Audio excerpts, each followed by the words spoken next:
Our Silent Channel. Please like, share and subscribe. Kabanata 1871 hanggang 1880. Hindi, imposible. Imposible. Ang ekspresyon ng emperador ng espiritu ay nagbago ng husto sa oras na ito, at talagang hindi siya naniniwala na magkakaroon ng kapangyarihang pangkaisipan na maihahambing sa isang pangalawang antas na Diyos sa mukha ng Daoluo Continent. Exist, paano ito posible? Gayunpaman, ang lahat ng mga pagbabago sa paligid niya ay nagsasabi sa kanya na ang lahat ng ito ay totoo at maaasahan. Siya mismo ay malapit sa paninirang puri ng ikatlong antas ng Diyos, at sa ilalim ng panggigipit ng nakakatakot na kamalayan ng Diyos na kahawig ng pag-agos ng tubig sa lahat ng direksyon, hindi man lang siya makalaban. Kung gusto niyang mag-upgrade sa ikatlong antas ng Divine Origin Realm, kailangan din niyang sunugin ang sarili niyang abyssal energy, at pagkatapos ay kailanganin itong lagyang muli ng mahabang panahon, o umasa sa paglamon ng malalakas na abyssal na nilalang upang mapunan ito. Sa isang kahulugan, papalapit lamang siya sa ikatlong antas ng banal na pinagmulang kaharian, sa halip na talagang maabot ang antas na iyon. Ngunit sa sandaling nagsimulang sumabog ang Silver Dragon Princess na si Guyana, ang kanyang espiritual na antas ay nalampasan na ang pag-iral na iyon. Ang nakakulong na espasyong ito ay ganap na kinokontrol ng kalaban, at lahat ng mga katotohanan ito ay malinaw na nagsasabi sa kanya. Lahat ay totoo. Walang imposible. Alam mo ba kung bakit ang dami kong sinasabi sa iyo? Malumanay na sabi ni Guyana, at pagkatapos ay dahan-daang itinaas ang kanyang kanang kamay. Ang kanyang kanang kamay ay unti-unting naging isang matalas na kuko, at hindi ito mukhang masyadong malaki, ngunit nang ito ay lumitaw, ang universo ng Europa at China ay nabaligtad, at ang nakakatakot na pamimilit na kumokontrol sa mundo ay sumambulat. Bakit? Napatingin sa kanya si Lingdi nang may pagtataka. Mahina na sinabi ni Guyana, gusto ko lang na mag-antala ng ilang oras kasama ka, at huwag hayaang maramdaman ng mga tao sa labas na nalutas kita kaagad. Yung tao sa labas. Ikaw, hindi ka rin tao. Napatingin sa kanya si Lingdi na nagtataka.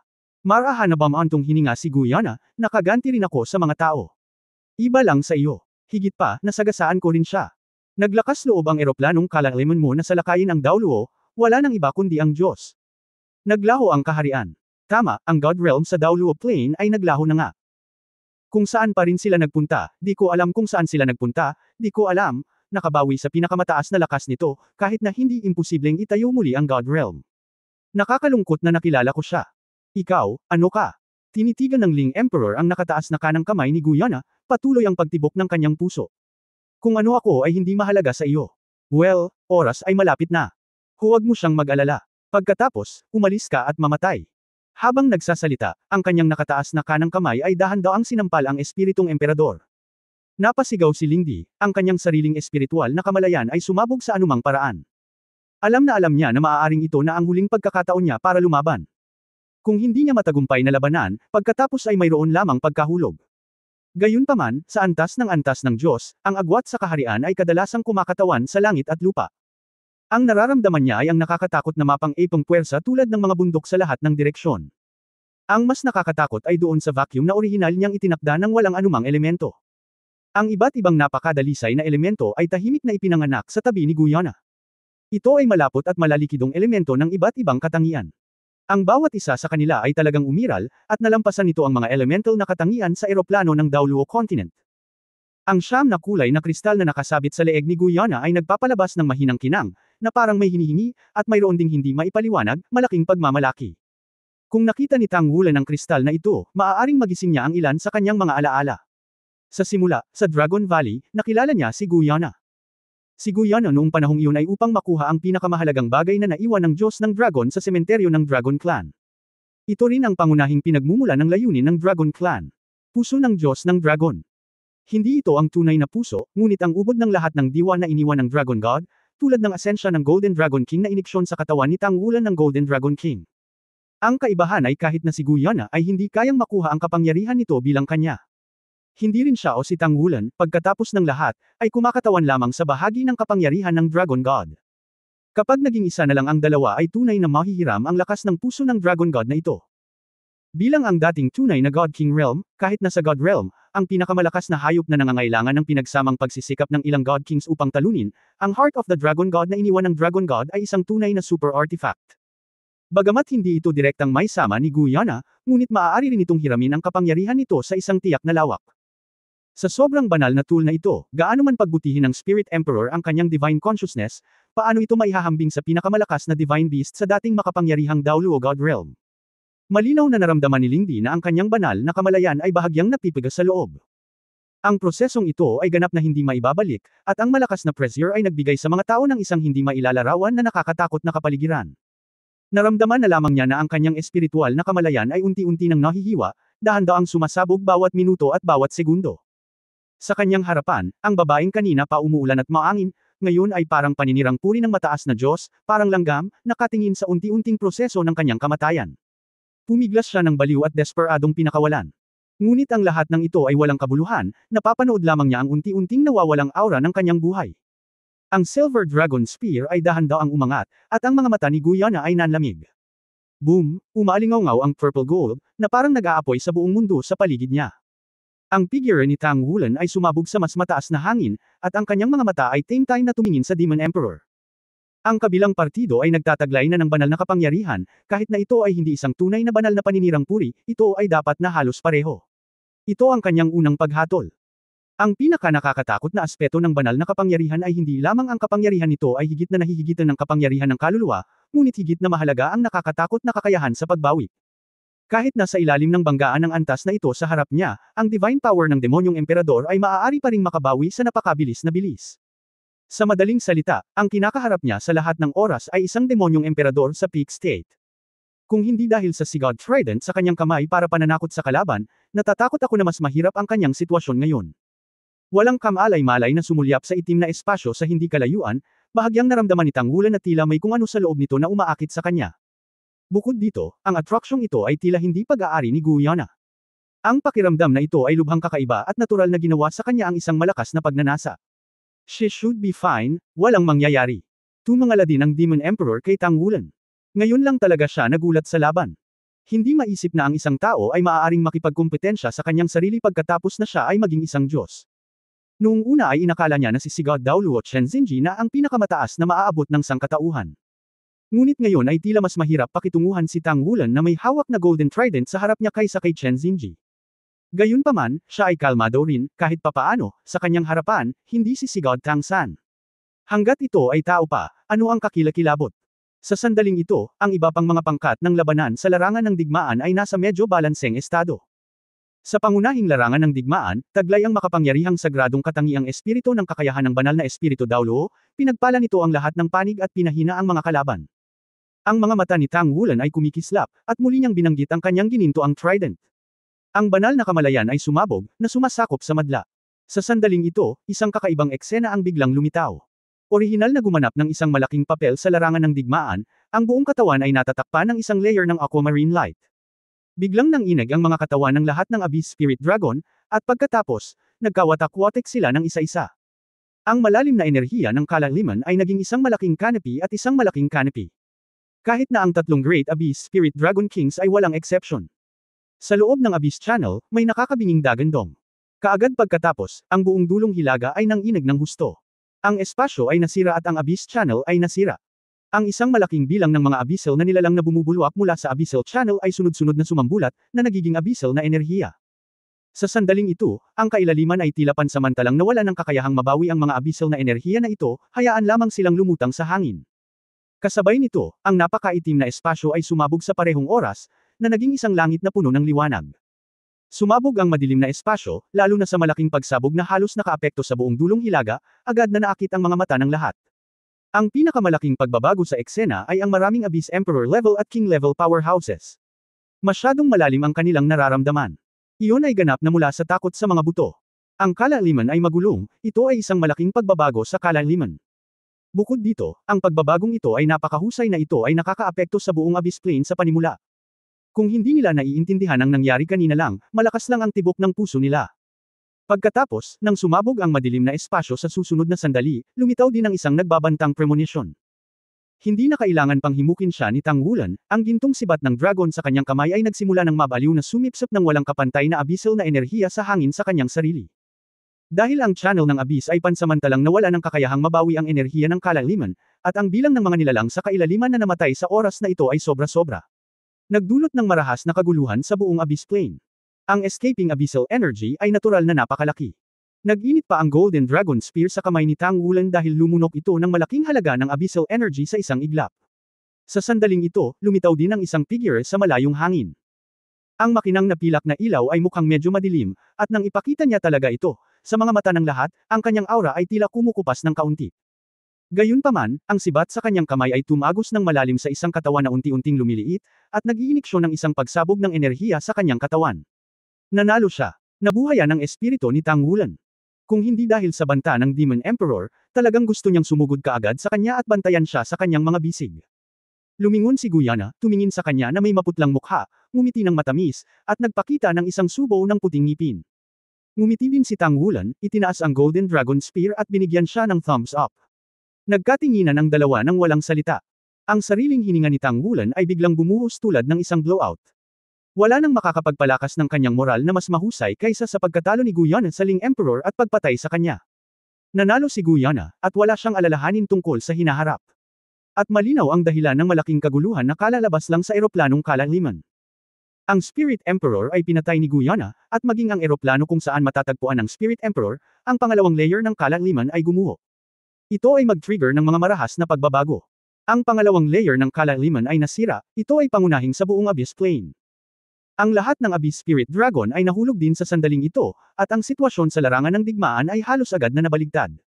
Masasabing ang pagpatay ni Guyana sa mga lingdi ay isang milestone para sa digmaang ito. Ito rin ay tila nagpapahiwatig na ang kinahinatnan ng digmaang ito ay sa wakas ay nabaligtad. Kumunat ang noo ng Demon Sovereign. Puno ng gulat ang mga mata niya. Nagulat na siya ng isang Tang Wulan, at ngayon ay may isa pang Guyana. Bagamat tila natupok din si Guyana o nagtamo ng matinding pinsala, ngunit hindi ko alam kung bakit, nang tumingin siya kay Guyana, nakaramdam siya ng matinding pagkabalisa sa kanyang puso. Kakalabas lang ng Spirit Emperor ng lahat ng nakatagong lakas, at ikinulong din siya sa sarili niyang espasyo. Sa sandaling iyon, naramdaman ng Demon Emperor na ang antas ng kamalayan na inilabas ng Spirit Emperor ay mas mataas pa kaysa sa kanya. Ngunit pagkaraan lamang ng ilang sandali ay nagkaroon siya ng sunod-sunod na pagkakabangga kay Tang Wulan, at ang Spirit Emperor sa kabilang panig ay talagang bumagsak. Paano ito mangyayari? Ano ang nangyari sa labanan doon? Nahumantong sa pagbagsak ng buong emperador ng espiritu. Ang mga powerhouse sa panig ng Federation ay hindi alam kung saang antas nanggaling ang Spirit Emperor sa kailaliman, ngunit alam niya ito ng malinaw. Iyon ay isang makapangyarihang pag-iral na pangalawa lamang sa Abyssal Sage, na kilala bilang Abyssal Wise, at maging ang tunay na commander ng Abyssal Army sa digmaang ito ng pagsalakay. Sa anumang kaso, hindi maisip ng Demon Emperor kung bakit mabilis na mahulog ang Spirit Emperor. Wala man lang pagkakataon na makatakas. Na humahantong sa direktang pagbagsak ng pangalawang layer ng Abyss Plane. Ang gayong suntok, natatakot ako na ang Abyss Sage ay medyo hindi mabata. Bakit ito nilamon ng tao, dapat akin siya. Ito ang pinakamahalagang kaisipan ng Devil Emperor. Ang lahat ng abyssal na nilalang ay ang mga sustansya para sa kanya upang maitatag ang God Realm sa kanyang mga mata. Sa makatuwid, nang makitang pinatay ni Guyana ang lingdi, napuno siya ng galit habang nabigla. Ang isang espiritong emperador ay sapat na upang maging katumbas ng isang katlo ng hukbo ng kailaliman. Nakatingin kay Tang Wulan na may malamig na mga mata, ang lilang ginto na nakapalibot sa katawan ng Demon Emperor ay agad na tumalon. Sa mahabang sigaw, naglunsad na siya ng atake na parang palaso. Ang Sigod Trident sa kamay ni Tang Wulan ay muling gumuhit ng isang arko upang salubungin ang Demon Sovereign. Ang pagpapabuti ng moral ay hindi lamang si Tang Wulan lamang. Matapos makitang pinatay ni Guyana ang Spirit Emperor, lahat ng mga Spirit Tower powerhouses ay bumungad ng mga tagay na parang sumipol ng bundok at tsunami. Bagamat hindi nila alam kung sino ang espiritong emperador, paano nila mabibigo na makita na ang emperador ng espiritu ang pinakamahalagang commander sa mga nilalang sa kailaliman sa pagkakataong ito. Kung wala ang emperador ng espiritu, kung wala ang mga espiritong dragon sa kailaliman, ang kabuuang pagiging epektibo ng labanan ng mga nilalang sa kailaliman ay bumaba ng husto. Higit sa lahat, ang bago nilang Tower Master ang pumatay sa Spirit Emperor. Ang tanging depresyon ay marahil ang walang hanggang silangan na hangin na may isang braso na lamang ang natitira. Si Guyana ang pumalit bilang kanyang Tower Master, paano siya magkakasundo?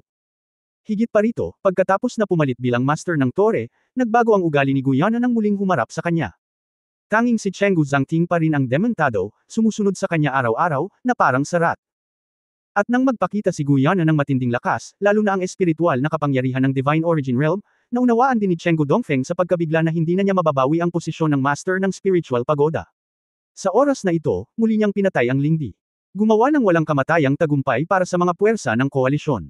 Militar man ito o ang Spirit Spreading Pagoda, ang kanyang katayuan ay biglang tumaas sa hindi pa nagagawang taas. Siyempre, ito ay isang magandang bagay para sa Spirit Transferring Pagoda. Nakuha ni Guyana ang puso ng lahat sa kanyang pagganap, at pinagsama-sama rin ito ang posisyon ng Spirit Transferring Pagoda sa mainland. Kahit na para sa Shrek Academy, imposibleng magpatuloy sa pagganti laban sa Spirit Pagoda. Sa karamihan, ito ay nakatuon sa kanilang walang hanggang pamilya. Gayunpaman, para sa kanya, ito ay hindi isang magandang bagay. Kung mas makapangyarihang gumanap si Guyana, mas epektibo. Ito ay nagpapatunay na ang kanyang dating Tower Master ay higit na walang kakayahan. Ngayong ganito ang kaso, ano ang magagawa niya? Napabuntong hininga na lang siya sa kanyang puso ngayong masyadong malalim ang tinatago nitong dalaga. Noon pa man ay alam na niya na si Guyana ay lumaki ng napakabilis at isang henerasyon ng mga henyo, ngunit hindi niya inaasahan na ganoon kabilas ito. Sa lawak na mahirap barilin ang kabayo ng mag-isa. Iyan ang espiritual na antas ng Divine Origin Realm, at ang lakas ng labanan ay tiyak na quasi-God Realm. Kahit sarili niyang ama, hindi siya ang kalaban ng babaeng ito ngayon, di ba? Hindi niya ipinakita ang kanyang tunay na lakas hanggang sa naging master siya ng Spirit Spreading Pagoda. Ang pagkana na ito ay hindi kapani-paniwala. Pagkatapos ng digmaang ito, kung ang mga tao ay makakamit ang pangwakas na tagumpay at makabalik sa Spirit Transferring Pagoda, natatakot ako na ang buong Spirit Transferring Pagoda ay ma-reshuffle ng naaayon. Orihinal na hinayaan si Guyana na mamana ang posisyon ng Spirit Transmission Tower Master, sa mga mata ni Chenggo Dongfeng, isa lamang itong stopgap measure. Pagkabalik, muling nakinig si Guyana sa kanya, at nakahanap ng paraan para makontrol muli ang Spirit Transmission Tower. Hindi imposibleng hayaan siyang maupo sa posisyon ng Master ng Spirit Transmission Tower, hanggat sinusunod niya ang kanyang mga tagubilin, ano ang pagkakaiba sa pagitan ng pagkontrol sa Spirit Tower ng mag-isa. Pero ngayon, parang naglaho na ang lahat. Halata namang imposibleng mangyari ang naisip niya.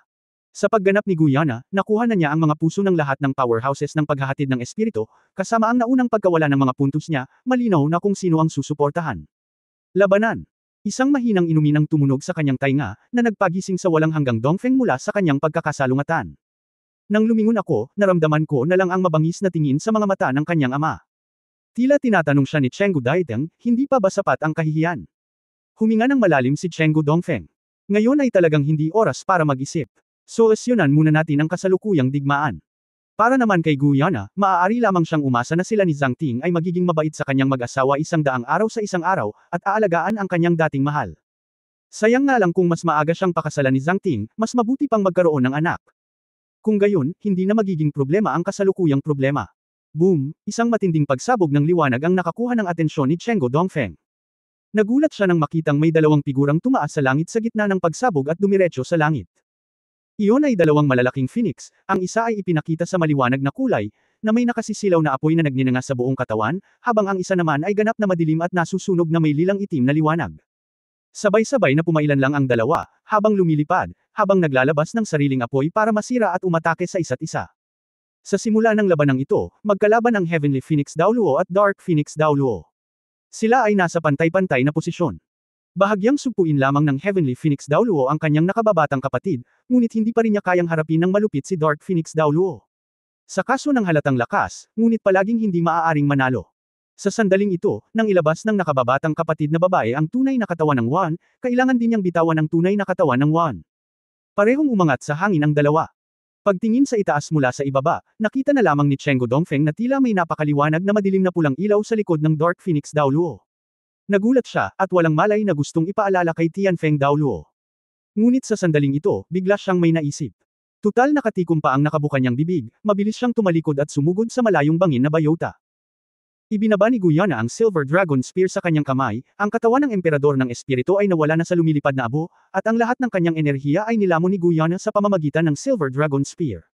Ngayon lang siya nakaramdam ng hindi magandang pakiramdam.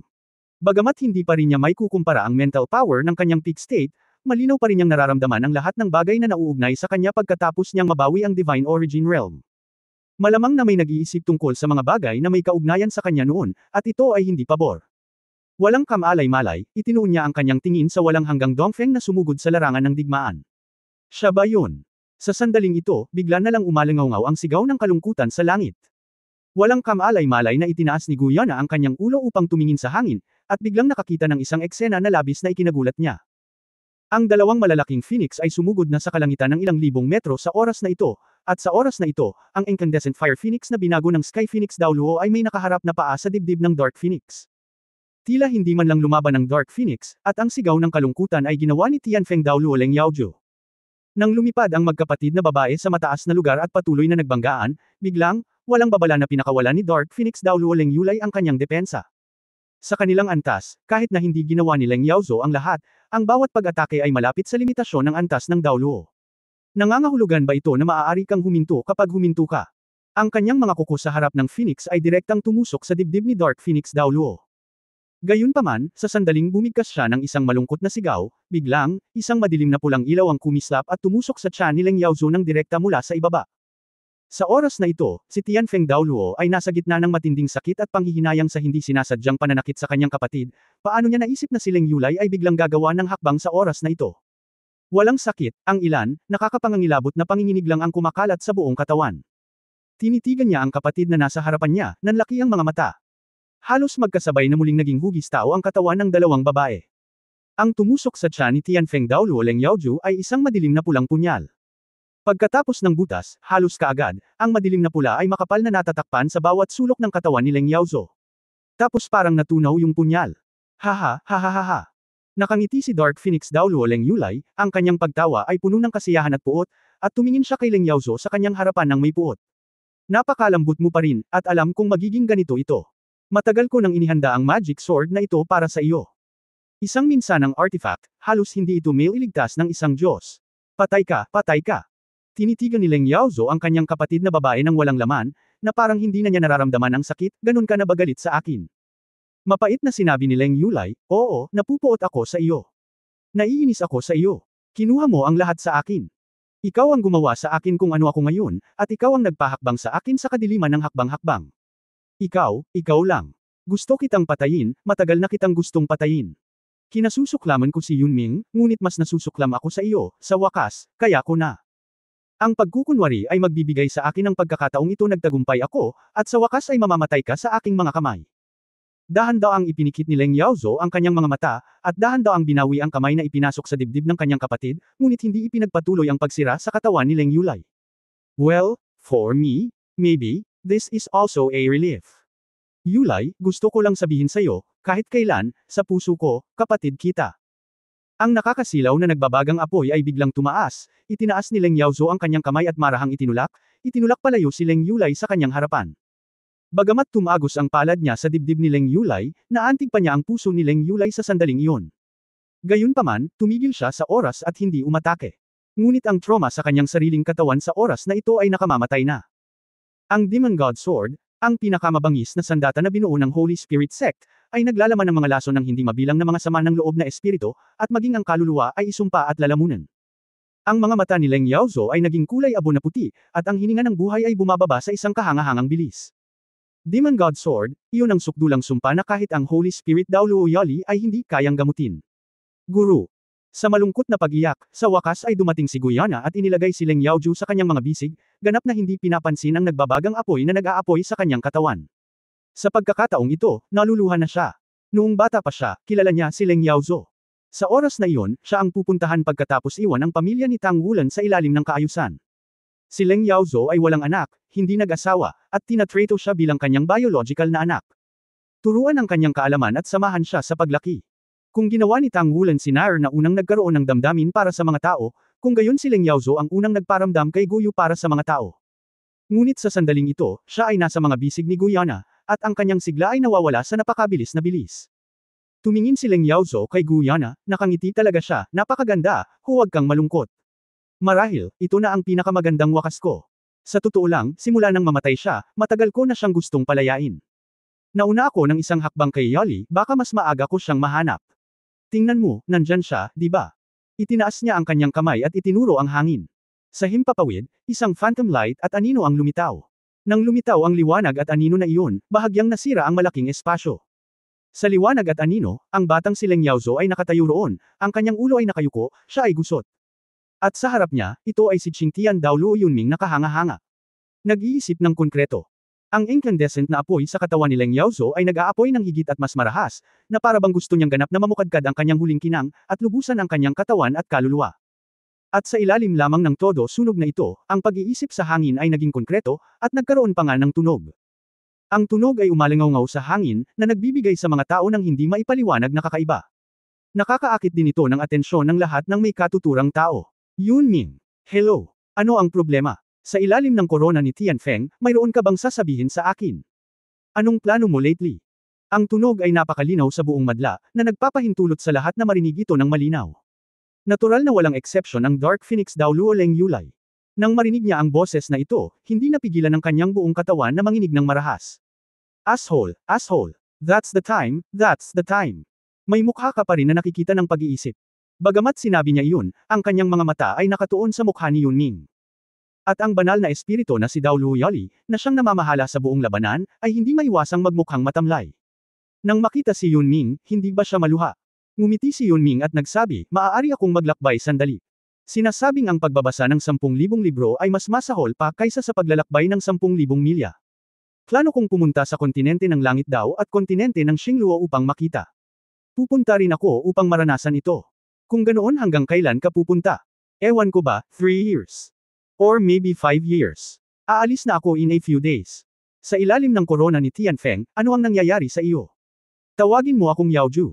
Kung tutusin, matagal na kitang gusto. Or, to be more precise, I have been a crush on you for so many years. Marahil, wala tayong chance na magkasama, pero ayokong maging mabait ka sa akin. Ikaw. Oo, gusto kita, matagal na kitang mahal. Yunming. Mahal kita. Kahit na alam ko ang relasyon ng spiritual tower natin at ng college mo, hindi kita dapat magustuhan. Pero, people, how can you control your feelings? I have loved you for many years. In fact, sometimes I admire Yulai, at least she can express her emotions. But I can't just. I don't. Kung hindi mo nauulitin ngayon, baka wala ng pagkakataon. Oo, crush kita noon pa man. Yunming. Ako. Biglang humakbang si Leng Yaozo at bumulusok sa kanyang yakap, niyakap siya ng mahigpit sa magkabilang braso, na parabang natatakot siyang pakawalan niya, napakahirap. Nang makita ito, ang mga ngipin ni Leng Yulai ay nakagat sa kanyang mga labi, dahil ang galit ay nagpabilis ng sirkulasyon ng dugo, at may dugong lumalabas sa kanyang dibdib, ngunit hindi niya ito napansin. Malinaw pa rin niyang natatandaan na dahil sa nakita niyang eksenang ito kaya siya sumugod sa kadiliman, umalis doon, at sumapi sa Holy Spirit Church. Nang maglaon ay naging isa siya sa 4 na madilim na hari ng banal na espiritu. Ngunit sa oras na ito, nagpatuloy ang larawan, sa concretization ng pag-iisip, lahat pagkatapos noon ay tunay na ipinakita sa harap ng kanyang mga mata. It's worth it. Salamat dahil hindi mo ako pinagtatabuyan. I know, and I can see it. You like Yali. She is indeed the kindest woman in the world, and she is worthy of your love. So, I don't mean to say this to you today. It's just that I can't help it. Bago ako umabot sa 30, I can still take the courage of this time to speak out the deepest things in my heart. Please, don't tell me. Please, Don, intindihin mo. Pero ayokong marinig mula sa iyo. Umiling si Yunming at bumantong hininga, bakit mo ginagawa ito? Sabi ko, huwag kang magsalita, okay. Makinig ka sa akin, at aalis na ako. Ibang-iba si Yulai sa akin. Mas baliw at mas malakas ang pagmamahal niya sa iyo. Sa paningin ng iba, medyo extreme ang ugali niya, pero sa totoo lang alam kong napakarupok ng puso niya. Dapat sa kanya rin ang tagapagmana ng pamilya. Dahil lang sa hindi naiintindihan ng mga matatanda ang puso niya, kaya ibinigay niya sa akin. Ang fragile niya ay kailangang alagaan ng ibang tao, kung kaya mo. After you can be cared about her, even a little bit of affection to her biological sister, and I don't want to watch her suffer like this. Wala na akong magagawa sa sarili ko, but I really don't want to look at her like anymore. Ikaw ay. Medyo namutla ang mukha ni Leng Yaozo, hindi ko alam kung bakit ako nagkakaganito, pero lahat ng sinasabi ko ngayon ay galing sa puso ko. Kung kaya mong pigain ang kaunting emosyon, ibigay mo kay Yulai. Nakikiusap ako. Ang larawan ay unti-unting naging malabo, at maging ang huling minutong mga salita ni Leng Yaozo ay hindi lubos na malinaw. Sa sandaling ito, si Guyana ay nagpakawala ng kalungkutan mula sa lupa. Guro. Ang puting apoy ay nawala, at ang katawan ni Tianfeng Dao Luo Leng Yaoju ay nawala din sa parehong oras. Ang Deputy Tower Master ng Spirit Spreading Pagoda, ang babaeng minahal ni Qing Tian Dao Luo habang buhay, ay umalis sa mundong ito magpakailanman. Ang banal na espiritong si Dao Luo Yali ay nakatitig ng walang laman sa lugar kung saan lumitaw ang liwanag at anino sa langit noon, at ang kanyang puso ay puno ng magkahalong lasa. Minsan siya ay nagseselos dahil sa mga pangyayari ni na Yunming at Leng Yaozo, dahil sinabi sa kanya ni Yunming na si Leng Yaozo ay isang mabuting babae. Nung mga oras na yun, selos na selos pa siya, masyado kasi siyang magaling sa lalaki. Noon lang niya naintindihan sa wakas kung bakit sinabi iyon ni Yunming sa unang pagkakataon. Nararapat kay Leng Yaozo ang kanyang pagsusuri. Titig na titig din si Leng Yulai sa lugar kung saan nawala ang liwanag at anino. Siya ay nasuspine sa hangin na parang kahoy. Sa sandaling ito, walang makakapagkumpara sa kanyang nararamdaman sa sandaling ito. Hindi niya kailanman naisip na sa kanyang puso, napupuot sa mahabang panahon, at dahil dito, nasira ang kanyang buhay. Ang mga katotohanan ay dapat na gayon. Ang aking kapatid na babae ay nag-ipon ng lakas ng loob upang mahanap si Yunming, hindi lamang para sa pag-amin, ngunit higit sa lahat, para sa kanyang sarili. Nais niyang panatilihin din ang huling pag-asa para sa kanyang sarili. Paano ito nangyari? Paano ito? Malakas na umiling si Leng Yulai, hindi pa rin siya makapaniwala, talagang ganito. Ito ay ganap na lampas sa saklaw ng aking sariling pag-iisip. Sa loob ng mahabang panahon, naniniwala siya na ang kabaitan ng kanyang kapatid na babae ay nakatago, para lamang masiyahan ng mga nakatatanda sa pamilya at ipaglaban ang kapangyarihan ng padre de pamilya. She has the ultimate personality, the more she thinks so, all things will naturally think in the worst direction. Gayunpaman, ang concretization ng pag-iisip ay hindi maaaring linlangan ang mga tao. Lalo na, iyon ay ang pagkonkreto ng pag-iisip na inilabas ng huling nag-aalab na buhay ng kapatid na babae, at ito ay higit na imposibleng mapeke. Wala siyang kakayahan na pekay nito. May project ko lang kung ano ang nasa memorya ko. At lahat ng ito ay nagpapabilis sa kanya, mali siya. Ang dahilan ng kanyang pagtapon sa kadiliman ay lumabas na wala. Lahat ng ginawa ng kapatid ko ay para sa sarili niya. Isang dampi ng paghihirap ang lumitaw sa mukha ni Leng Yulai, habang nakatingin sa direksyon ng naglalagablab na apoy na naglalaho sa lupa, bigla siyang napabuntong hininga, ibabalik ko ito sa iyo. Habang nagsasalita, biglang bumangon ang isang kumpol ng matingkad na lilang apoy mula sa kanyang katawan, naging malakas na apoy at marahas na nasusunog, agad na sinunog ang madilim na Phoenix Dauluo na ito at naging abo rin. Muling nabaluktot ang langit, at lumitaw ang liwanag at anino. Ganoon din ang pagkonkreto ng pag-iisip. Dalawang batang babae iyon, nakikipagkarera sila sa prairie, at umalangaw ang malapilak na tawa sa masiglang mundo. Heavenly Phoenix Dauluo Leng Yaoju, Dark Phoenix Dauluo Leng Yulai, mahulog. Ang dalawang kapatid na babae ng Dark Phoenix, isa sa apat na makalangit na hari, ang Deputy Tower Master ng Chuanling Tower at ang Holy Spirit Sect, ay namatay sa parehong oras. Sa mabilis na pagbabago ng larangang ito, ang eksenang ito ay nagulat sa puso ng lahat. Walang sino man ang maaaring mag-isip na ang ganitong sitwasyon ay talagang mangyayari. Kumislap ang mga mata ni Guyana, at nag-alab ang galit na apoy. Pinatay niya lang ang lingdi, orihinal na may gustong itago, huwag masyadong halata. Gayunpaman, ang pagkamatay ni Tianfeng Daoluo ay talagang nagpasigla sa kanya ng labis. Lahat ay tinuturuan ng banal na espiritu, lahat ng mga taong ito ay puno ng kadiliman. Biglang lumipad pataas, tumagilid pa kanan ng itaas na katawan ni Guyana at Samandal. Sa susunod na sandali, ang Silver Dragon Spear sa kanyang kamay ay naging isang maliwanag na ilaw na pinakita niya, at lumipad ng diretsyo patungo sa Abyss Channel. Pagkatapos ng nakaraang malaking kaguluhan, sa oras na ito, ang Abyss Channel sa wakas ay unti-unting nagpapatatag, at ang kapangyarihan ng paglamon ay muling lumitaw, na nabawi ang kalaliman na enerhiya sa larangan ng digmaan. Sa sandaling ito, ang Silver Dragon Spear ay bumaba, at ang malaking halaga ng abyssal energy ay puwersahang dinambong saan man ito dumaan. Hindi lang iyon, ang talas ng Silver Dragon Spear ay direktang nakatutok sa isa sa dalawang emperador ng Holy Spirit Cult in the Air, si Pluto Dauluo Harosa.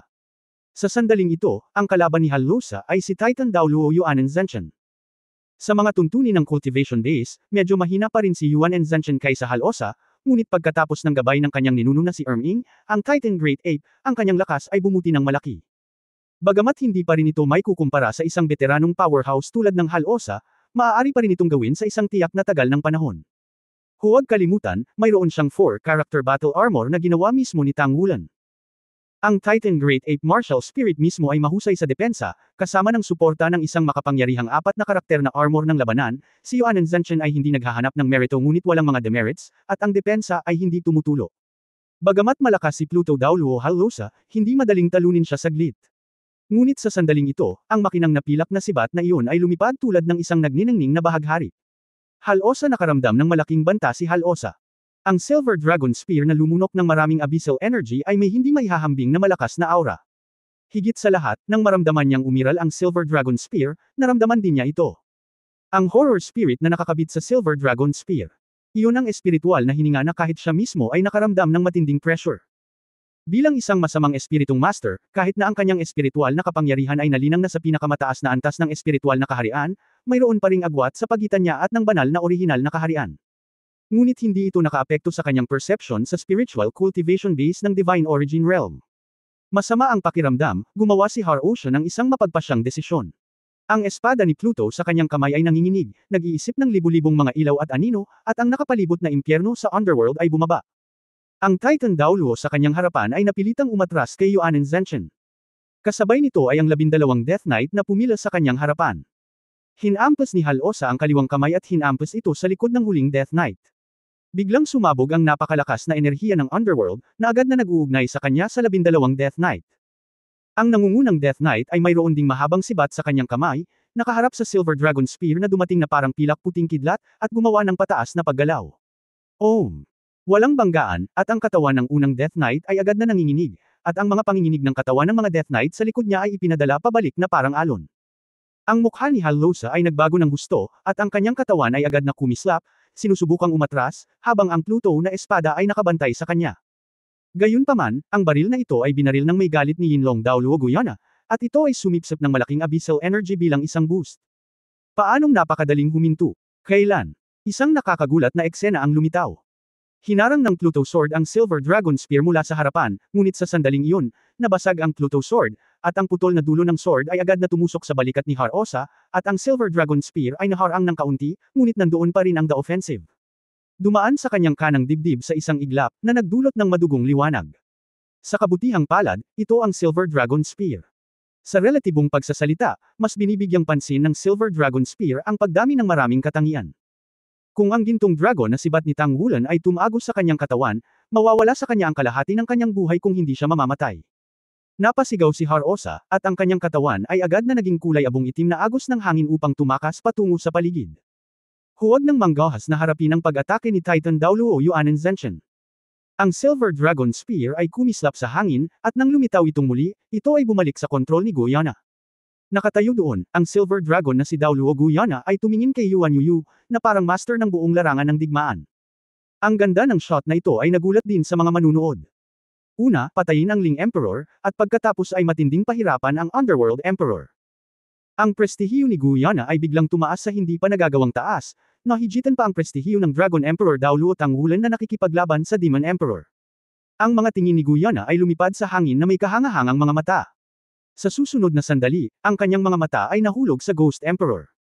Nang makita niya ang Ghost Emperor, agad siyang nakaramdam ng kirot sa anit.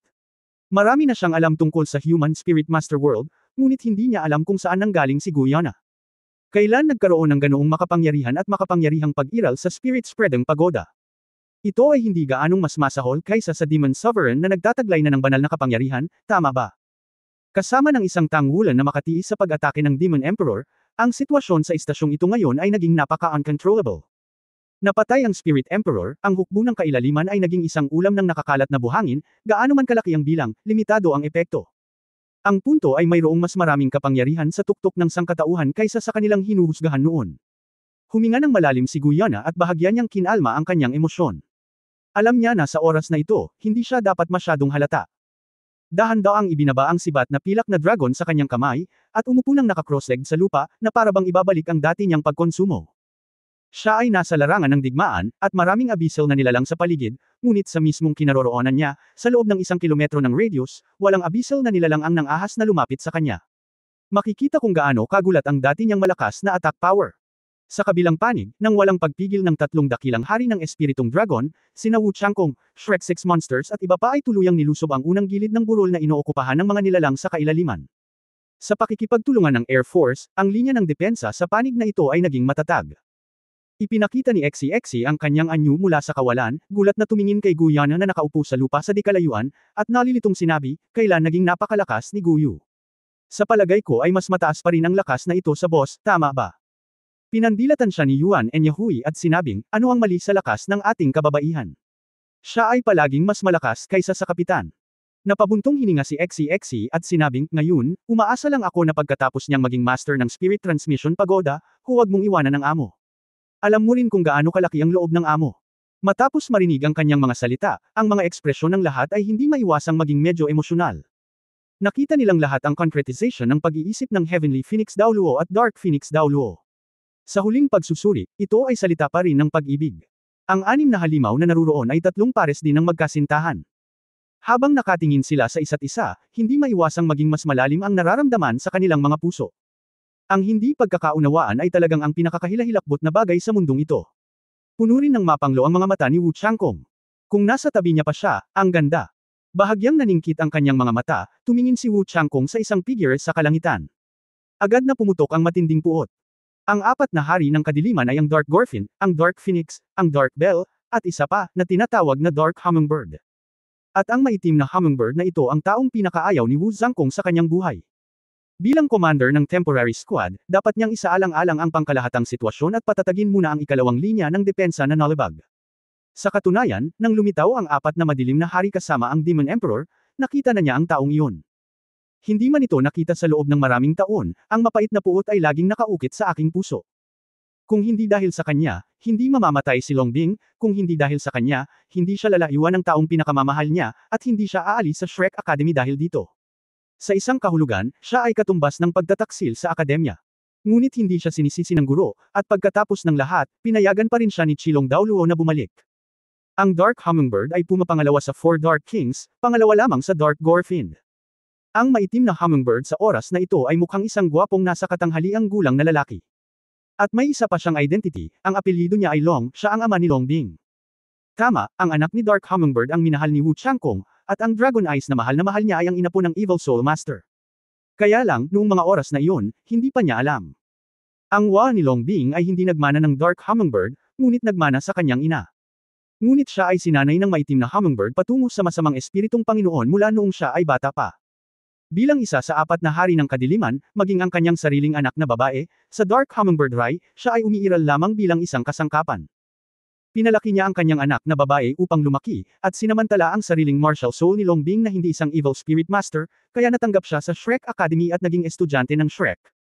Noong panahong iyon, ito rin ang taon ng pag-enroll ni Wu Changkong sa paaralan. Magkaklase sila at pinakamagaling sa klase. Si Longbing, na lumaki sa kapaligiran ng mga masasamang espiritu, ay karaniwang malamig at pakiramdam na walang dapat pumasok. Ngunit siya ay talagang maganda, at si Wu Changkong ay nakaupo sa tabi niya. Araw-araw sa klase, hindi niya maiwasang makita ang magandang figure nito na parang iskultura. Hindi ko alam kung kailan, tatatak ang figurang ito sa kaibuturan ng kanyang puso. At nagbabago rin ang mentality ni Longbing pagkatapos sumali sa malaking pamilya ng Shrek Academy. Nalaman niya sa unang pagkakataon na may mga ganitong lugar sa mundo ng mga tao, at hindi ito malamig at mapanlinlang. Ang egoism na itinuro ng aking ama ay hindi ganap na tama. Nakita niya sa sarili niyang mga mata na sa ilang komprontasyon ng grupo, nagtutulungan ng mga kaklase at nilalabanan pa ang pag-atake para sa kanilang mga kapareha. Nakita ko sa sarili kong mga mata na nagbago ang lahat mula sa mga kaklase ay naging magka-partner sa pagtawa. Sa paglipas ng mga araw, ang lahat ng ito ay yumuntig sa kanyang puso, at bahagyang naapektuhan ang kanyang mga pagbabago sa personalidad. Walang sino man ang likas na masama, kahit ang masamang espiritong Panginoon. Higit pa rito, hindi pa siya isang evil spirit master, siya ay may mabait na puso. Ngunit natural na ipinadala siya ng Dark Hummingbird sa Shrek Academy para sa isang layunin, iyon ay, upang tiktikan ang ilan sa impormasyon ni Shrek. Kasabay nito, magsikap na pumasok sa panloob na patio upang makakuha ng higit pang mga lihim ng Shrek Academy. Ang puso ni Longbing ay nagsimulang magpakita ng masakit na damdamin, at nagsimula siyang likas na tanggihan ang kanyang misyon. Sa sandaling ito, nagsimulang pumasok si Wu Changkong sa kanyang puso. Isa itong internal challenge groupang. Ang dalawa sa kanila ay hindi sinasadyang pinagsama. Dahil sa karaniwang hindi pagkakatugma, kahit na maganda ang hitsura ni Dragon Bing, kakaunti ang kanyang mga kaibigan. Napakalamig niya kaya hindi dapat pumasok ang mga estranghero, kahit mga lalaking estudyante ay hindi siya nilalapitan. Sa oras na iyon, sila ay parehong bata, at sila ang lahat ng pinakamagandang panahon. Magsimulang magsanay ng magkasama araw-araw at magsanay ng pagtutulungan. Ang asul na espada ni Wu Changkong ay hindi dumating pagkatapos. Siya mismo ang pinakamagaling sa klase, at si Wu Zhangkong noong panahong iyon ay bata pa na may madamdaming personalidad. Unti-unti, nahawa na siya sa sigla nito, napapaligiran ng kagwapuhan at sikat ng araw, at halos natural na magtagpo silang dalawa. Sa oras na iyon, si Wu Changkong, nang siya ay nagtapos mula sa panlabas na patio, ay nanumpa kay Tia na kailangan niyang magsumikap upang maging isang master ng armor ng labanan na may 4 na karakter, at ang kanyang 4 na karakter na armor sa labanan ay tinatawag na Tianshuang Longbing. Pinangalanan pagkatapos ng Skyfrost Sword at Dragon Eyes. Bumagsak si Longbing, ngunit kasabay ng pagbagsak niya, nagsimulang lumitaw ang panggigipit mula sa kanyang ama sa pakiramdam ng malalim at marubdob na pagmamahal ng kanyang kasintahan. Habang sabay silang pumasok sa looban, nagsimulang humingi ng higit pa ang Dark Hummingbird sa kanyang anak, na humihiling sa kanya na magnakaw ng higit pang impormasyon mula sa Shrek Academy. Sa oras na iyon, ang Dragon Eyes ay mayroon ng napakalakas na pakiramdam ng pagtanggi. Ngunit hindi niya maiwasang makinig sa sinabi ng kanyang ama. Sa isang banda, hindi niya maiwasang ma-in-love kay Wu Changkong, at nahulog siya sa Shrek Academy. Ngunit sa kabilang banda, malinaw na alam niya na siya ay isang inapo ng masamang espiritong Panginoon. Hindi siya nang ahas na sabihin, kahit na kay Wu Zhangkong iyon, hindi siya nang ahas na sabihin iyon. Dahil natatakot siyang mawala ang kanyang kataypan at lahat ng mayroon siya sa wakas ngayon. Kaya naman, maingat lamang niyang sundin ang mga salita ng kanyang ama sa gusot at sakit na ito. Gayunpaman, walang impermeable na pader. Ang Shrek Academy, kung tutusin, ay isang lugar kung saan ang malalakas ay parang ulap, tutal, ito ang unang akademya sa mainland China. Lalo na sa inner court, maraming makapangyarihang tao sa antas ng title Daoluo. Nang tiktikan niya ang database ng Shrek, nahuli siyang patayo. Si Wu Changkong, na umiibig kay Longbing noong panahong iyon, ay nagulat, at desperadong tumayo sa harapan niya, tinitiyak sa mga guro na hindi siya magnanakaw. Sa oras na iyon, umiyak lamang si Longbing. Pagkatapos ng lahat, ang Shrek ay isang akademya lamang, hindi isang organisasyong Panginoon ng espiritu tulad ng Spirit Spreading Pagoda. Sa ilalim ng tiyak na ebidensya, gaano man kawalang paniwala si Wu Changkong, ang mga katotohanan ay nasa harap niya rin. Ngunit ang akademya sa Longbing ay hindi nagdulot ng anumang pagkawala sa paaralan, ngunit nagpa siya na alisin siya mula sa Shrek at paalisan siya mula sa Shrek Academy. Sa araw na umalis siya, nagpa siya ang matigas na ulo na si Wu Changkong na umalis kasama si Longbing sa kabila ng dissuasion ni Qilong Daoluo. Iniwan ang kanyang minamahal na Shrek Academy ng magkasama. Between love and his nostalgic place, love pa rin ang pinili niya. Gayunpaman, hindi nagtagal ay hinawakan niya ang kamay niya at naglakad palabas ng kolehiyo. Kalalabas lang ng Shrek City. Nandito na ang maitim na hummingbird. Pinagalitan muna ng maitim na hummingbird ang kawalang silbi ng Dragon Eyes, at pagkatapos ay ibinaling ang target nito kay Wu Changkong. Sa oras na ito, napagtanto ni Wu Changkong na mali ang kanyang pagpupursage, at si Longbing ay talagang isang especially iya na ipinadala ng masamang espiritong master.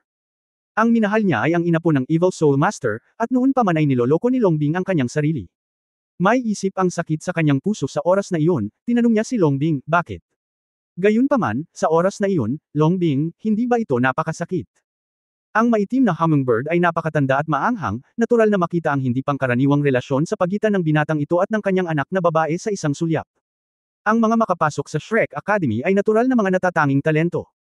Agad niya itong niligawan at sinabi kay Wu Changkong na hanggat handa siyang bumalik sa Shrek Academy para magtrabaho bilang isang undercover agent, hahayaan niyang magkasama ang kanyang anak na babae at si Wu Zhangkong. Napakalaking personalidad ni Wu Changkong, hindi pa banggitin na natuklasan lang niya ang panloloko ng kanyang kasintahan, at mas gugustuhin niyang mamatay kaysa sumuko. Ang maitim na hummingbird ay nagkaroon ng layunin na patayin siya, kaagad na pinugutan ng ulo, at pagkatapos ay dinala si Dragon Bing. Bagamat nakapasok na si Wu Changkong sa panloob na patio noong panahong iyon at hindi mahina ang antas ng kanyang paglilinang, paano niya maihahambing ang maitim na hummingbird na kabilang na sa 4 na madilim na hari? Sa ilang rounds lang, siya ay nasugatan ng husto. Nang pinatay niya si Wu Changkong, tumayo si Longbing sa harap ni Wu Changkong, hinarangan ang isang nakamamatay na suntok para sa kanya. Natigilan ang Dark Hummingbird nang makita niyang bumagsak ang kanyang anak sa kanyang harapan, ngunit bilang isang ama, sa halip na gamutin ang kanyang anak, tumalikod siya at umalis sa halip. Nawala ang flying shot sa isang kisap mata. Ngunit si Longbing, na malubhang nasugatan at naghihingalo, ay nahulog sa mga bisig ni Wu Changkong. Bago mamatay, sinabi niya ang lahat tungkol sa kanyang sarili. Sa huli, pumanaw siya sa mga bisig ni Wu Changkong, at tinapos ang kanyang kabataan sa pinakamagagandang taon ng kabataan. Bago mamatay, hinawakan ng mahigpit ni Longbing ang kamay ni Wu Changkong, na sinasabi sa kanya na huwag ipaghiganti ang kanyang sarili, anuman ang mangyari, iyon ay ang kanyang ama. Ito rin ang mahalagang dahilan kung bakit nagpunta si Wu Changkong sa Seaside City mamaya, para lamang maging guro, kahit na ang puot sa kanyang puso ay labis, ngunit hindi niya ipinaghiganti si Longbing. Dahil ang kaaway na iyon ay ang biolohikal na ama ni Longbing. Sa sandaling ito, nang makita niya ang maitim na hummingbird na lumitaw sa larangan ng digmaan, na naalala ang kanyang kalupitan at determinasyon, ang puot sa kanyang puso ay tumaas sa sukdulan. Gaano kasama ito para sa isang tao na kayang tanggalin ang sarili niyang anak na babae? Hindi man para kay Longbing, alang-alang sa kapabayaan, dapat siyang pugutan ng ulo dito. Sa pag-iisip nito, ang mga pakpak ni Wu Changkong ay nakabukas sa likuran niya, at siya ay bumangon sa hangin sa sobrang lamig, at lumipad ng diretsyo patungo sa madilim na hummingbird sa kalangitan. Hindi tulad ni Wu Changkong na nakilala ang Dark Hummingbird sa isang sulyap, hindi nakilala ng Dark Hummingbird si Wu Changkong na nakasuot ng 4-character battle armor na si Tianshuang Longbing sa larangan ng digmaan. Kung ikukumpara sa taong iyon, nasa hustong gulang na si Wu Changkong, hindi pa banggitin ang takip ng sandata sa labanan. Itinaboy ng Dark Hummingbird ang isang powerhouse ng paghahatid ng espiritu sa harap niya, at hahabulin na sana siya pababa. Bigla, naramdaman niya ang napakalamig na aura na nakalok sa kanya, at lumingon upang tumingin sa hindi malay. Ang Tianshuang Longbing ay isang battle armor na kasing puti ng snow, ito ang metal na kulay na partikular na hiniling ni Wu Changkong kay Tang Wulan. Paborito kasi ni Longbing ang puti, puro puti ang pinaka. Minsang sinabi niya kay Wu Changkong na magiging maganda kung ang mga tao ay magiging kasing pantay at malinis na parang yelo at nyebe. Si Wu Changkong, na matangkad, ay may hawak na mahabang espada na kumikinang na may asul na yelo, kasama ang 4-character battle armor na iyon, hindi lang malakas ang hininga, kundi sobrang gwapo at matangkad din. Kaya't kahit ang maitim na hummingbird, bilang isang lalaki, ay nakakaramdam ng kamanghamanghang kapag nakita niya siya sa unang tingin. Dark Hummingbird, kilala mo pa ba ako? Malamig na sabi ni Wu Changkong. Sandaling natigilan ang maitim na hummingbird, bakas ng pagkalito ang sumilay sa kanyang mga mata, ngunit mabilis na umatras ang kanyang katawan, na natiling mapagmatsyag. Siya mismo ay isang 3-character battle armor pa rin, at siya ay isang ranggo na 78 na pinamagatang Daoluo mismo, at hindi siya maaaring magkaroon ng isang 4-character battle armor. Ang taong nasa harapan niya ay halatang nakasuot ng 4-character battle armor, at siguradong hindi mahina ang kanyang cultivation. Sa pagdami ng 4-character battle armor, siguradong wala sa kanya ang lakas. Sino ka? Unti-unting namula ang mga mata ni Wu Changkong, sino ako? Naaalala mo pa ba ang anak na babae na binugbog ng sarili mong mga kamay hanggang sa mamatay? Natigilan sandali ang maitim na hummingbird, ngunit sa wakas ay naalala niya ang pagkakakilanlan ng taong nasa harapan niya. Ikaw ba? Yung munting bastard na gumagamit ng ice sword. Halatang tumaas ng ilang puntos ang boses niya. Ang Tianshuang sword ni Wu Changkong ay humigpit, ang kanyang mga mata ay sumabog sa malamig na liwanag. Kinaikit ng maitim na hummingbird ang kanyang mga mata, si Longbing, ang patay na babaeng iyon, ay hindi man lang ginasto ang iyong buhay. Hindi ko inaasahan na buhay ka pa, at nagsuot pa nga ng 4-character battle armor. Tila hindi ako naging malambot, dapat ay pumatay din ito sa iyo, at hindi ka nito hahayaang lumaki sa ganoong antas. Napahigpit ang labi ni Wu Changkong, at mas tumindi ang malamig na aura sa kanyang katawan. Dark Hummingbird, pagkamatay ni Longbing, pinagsisihan mo na ba ito? Alam mo bang hindi niya ito pakakawalan kahit na bago pa siya mamatay? Naghihiganti ako sa iyo dahil ikaw ang ama niya. Natigilan ang maitim na hummingbird, at isang banayad na pagbabago ang bumungad sa kanyang mga mata, ngunit hindi nagtagal ay bumalik sa kanyang panlalamig, she is a tanga. Kung pumunta ka sa akin para maghiganti kanina, hindi ka natatayo sa harap ko ngayon. Nagbago na ito. Madali lang talaga akong maging bangkay. Bamulong si Wu Changkong sa sarili, Dragon Bing, nakita mo na ba ito? Wala siyang pinagsisisihan, walang sakit. Hindi siya karapat-dapat na maging ama mo, bagamat dinala ka niya sa mundong ito, ngunit tanging sakit lang ang dinadala niya sa iyo. Bilang isa sa 4 na hari ng kadiliman, hindi ko alam kung ilang inosenteng buhay ang namatay sa kanyang mga kamay. Kahit na ang langit, hindi ako lalakad para sa iyo, ngayon. Habang nagsasalita siya, biglang may dalawang malamig na liwanag na tila tumagos sa langit at lupa, at sa isang iglap ay dumating ito sa kanyang harapan. Ang sandata ng Dark Hummingbird ay isang pares ng mga spike, na ipinakita sa kulay abu-itim na kulay at lubhang nakakalason.